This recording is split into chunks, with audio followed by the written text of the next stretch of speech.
നാടകാചാര്യൻ തോപ്പിൽ ബാസിയുടെ ജന്മശതാബ്ദി വർഷത്തിൽ സംസ്ഥാനതല നാടക ശില്പശാല സംഘടിപ്പിക്കും. ഓഗസ്റ്റ് 19, 20 തീയതികളിൽ ആലപ്പുഴ തോപ്പിൽ ബാസി നഗറിൽ നടക്കുന്ന ശില്പശാല ബിനോയ് വിശ്വം ഉദ്ഘാടനം ചെയ്യും.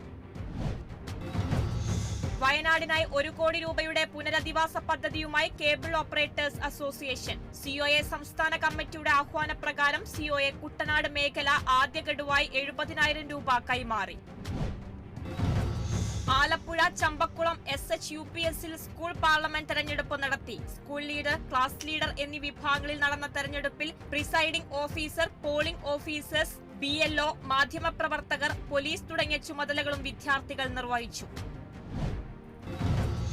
തൃശൂർ അന്തിക്കാട് മുസ്ലിം ലീഗ് കമ്മിറ്റി പ്രവാസി സംഗമം സംഘടിപ്പിച്ചു. പരിപാടി മുസ്ലിം ലീഗ് ജില്ലാ vice president KA Haroon Rasheed ഉദ്ഘാടനം ചെയ്തു. പ്രവാസികൾക്ക് അർഹമായ പരിഗണന ലഭിക്കുന്നില്ലെന്നും ജില്ലാ വൈസ് പ്രസിഡന്റ്.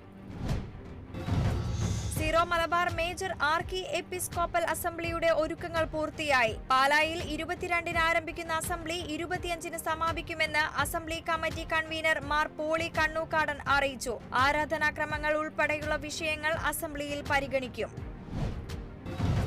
തൃശൂർ വടക്കാഞ്ചേരിയിൽ ശ്രീനാരായണ ഗുരുദേവ ജയന്തിയുടെ ഭാഗമായി സന്ദേശവാഹന വിളംബര ജാഥ നടത്തി.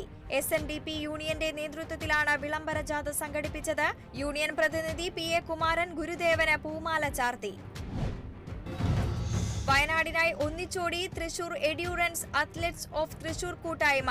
ദൃശ്യം ഐ കെയർ ഹോസ്പിറ്റലിന്റെ സഹകരണത്തോടെ സംഘടിപ്പിച്ച mini marathon run for Wayanad ജില്ലാ collector Arjun Pandian IAS flag off ചെയ്തു. തൃശൂരിലെ ഓട്ടം, നീന്തൽ, സൈക്ലിംഗ് കൂട്ടായ്മ സ്വരൂപിച്ച 75,720 രൂപ കളക്ടർക്ക് കൈമാറി. തൃശൂർ കേരള സഹകരണ വേദി ജില്ലാ കമ്മിറ്റിയുടെ ആഭിമുഖ്യത്തിൽ പുതിയ സഹകരണ നിയമ ചട്ട ഭേദഗതികളെക്കുറിച്ച് പഠന ക്ലാസ് നടത്തി. സഹകരണ വേദി സംസ്ഥാന പ്രസിഡന്റ് KG ശിവാനന്ദൻ ഉദ്ഘാടനം ചെയ്തു.